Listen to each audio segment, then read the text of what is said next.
আমার এই রুগী সাইজে থাকতে ভালোই লাগে না। তার সাইতে আমার এক বন্ধুকে ফোন দেই। হ্যালো বন্ধু। হ্যাঁ হ্যাঁ, আরে আমার ছেলে তো অফিসে চলে গেছে। এখন তুই এক কাজ কর, ওই যে 1 নাম্বার মাল, 1 নাম্বার মদ তুই কিনে নিয়ে তুই চলে আয়। হ্যাঁ, টাকা তো আমি দিচ্ছি, আমি টাকা পাঠিয়ে দিচ্ছি।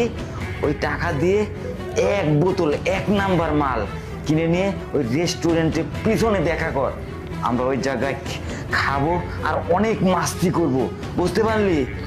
আরে আমার ছাওয়ালের থেকে এভাবেই তো আমার টাকা আদায় করতে হবে রুগী সেজে, নাহলে তো হবে না, বুঝতে পারলি? হ্যাঁ আচ্ছা ঠিক আছে ঠিক আছে। যাই। কে?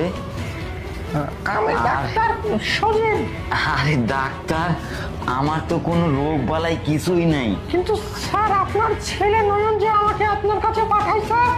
পাঠাইছে ঠিক আছে, এক কাজ করেন, আমার তো কোনো রোগ বালাই নেই। আমি ছাওয়ালে তো একটু ভাতমো করলাম কিছু টাকা পয়সা আদায় করার জন্য, আমার তো চলতে হয় তাই না? তুমি এক কাজ করো, তুমি ওই সব বলি দিও যে আপনার ছেলে তো পুলিশ, আমি পুলিশকে কি বলবো? আরে বলবা যে আমি চিকিৎসা করেছি, আর মিথ্যে কথা বলার জন্য আমি তোমাকে পার্সোনাল 50,000 টাকা দেব। তুমি একথা যেন বলো না যে তোমার বাবা সুস্থ। কিন্তু আপনার ছেলে আপনাকে অনেক ভালোবাসে, অনেক সম্মান করে। আপনার ছেলে আমাকে স্পেশালি পাঠাইছে। আমি এখানে এসেছি যে আপনার বাড়ির কাজের লোকও জানে। কাজের লোক যদি বলে দেয়। আরে কাজের লোকে ম্যানেজ করার জন্য সেটা আমার দায়িত্ব, তুমি এটাই বলো। তাছাড়া তো আমি চলতে পারতেছি না, আমার টাকা পয়সা, অনেক টাকা পয়সার দরকার। টাকা পয়সা দিয়ে এই বৃদ্ধ বয়সে কি করবেন?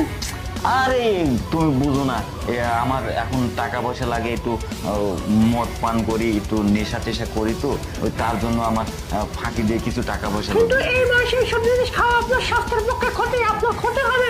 কেন খাচ্ছেন এসব? এত কথা বলার চেষ্টা করো না, তোমাকে যা বলছি আমার ছেলেকে যেটা বোঝানোর দরকার বোঝাবা, তোমাকে পার্সোনাল 50,000 টাকা দেবো। কিন্তু আপনার ছেলে যদি জানতে পারে তাহলে আমার খবর করবে, আপনার খবরও করবে। কিন্তু সেই জন্যই তো 50,000 টাকা দিচ্ছি আপনার মুখ বন্ধ করার জন্য।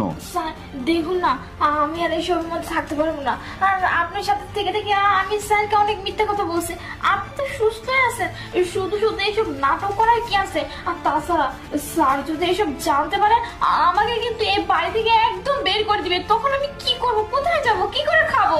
বেশি কথা শিখছি।